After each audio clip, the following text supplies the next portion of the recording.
அனைவருக்கும் வணக்கம். நிறைய எலுமிச்சங்கன்று கேட்டு இருந்தீங்க. எலுமிச்சங்கன்று நடவுக்கு தயாராகிடுதுங்க.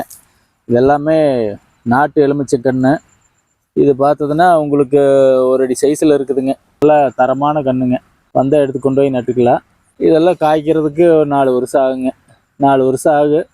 ஒரு 30-40 வருஷம் மரம் இருக்குங்க. எதுவும் பண்ணாமல் விட்டுறணும். எலுமிச்சை பொறுத்தவரை கவாத்தெல்லாம் பண்ணவே கூடாது. அப்படியே விட்டுட்டோம்னா 30-40 வருஷத்துக்கு இருந்தால் நல்லா காய்க்குங்க. ஒரு 7-8 வருஷம் ஆனோடனேயுமே இது வருஷத்தில் 2 சீசன் நல்லா காய்ப்பு திறன் பார்த்தீங்கன்னா 3000லேருந்து ஒரு 8000 காய் வரைக்கும் பிடிக்குங்க வருஷத்துக்கு. அதெல்லாம் நடுறவங்க 20 அடிக்கு ஒன்று நடுங்க. ஆனால் காய்க்கிறதுக்கு கொஞ்சம் டைம் எடுக்கு. ஃபுல் ஈல்டு வர்றதுக்கு ஒரு 7-8 வருஷம் ஆயிருங்க. 4 வருஷத்துல தான் காய்க்க தொடங்கும். காய்க்கும் போதே வருஷம் எப்படியும் மரத்துக்கு ஒரு 1000 காய் பிடிக்கிற அளவுக்கு தான் காய்க்குங்க. கீழே வர நம்பருக்கு மெசேஜ் பண்ணிங்கன்னா பார்சல் மூலமாக அனுப்புவோம். பார்சல் மினிமம் 15 கன்று ஆர்டர் பண்ணால் தான் அனுப்புவோங்க. நன்றி, வணக்கம்.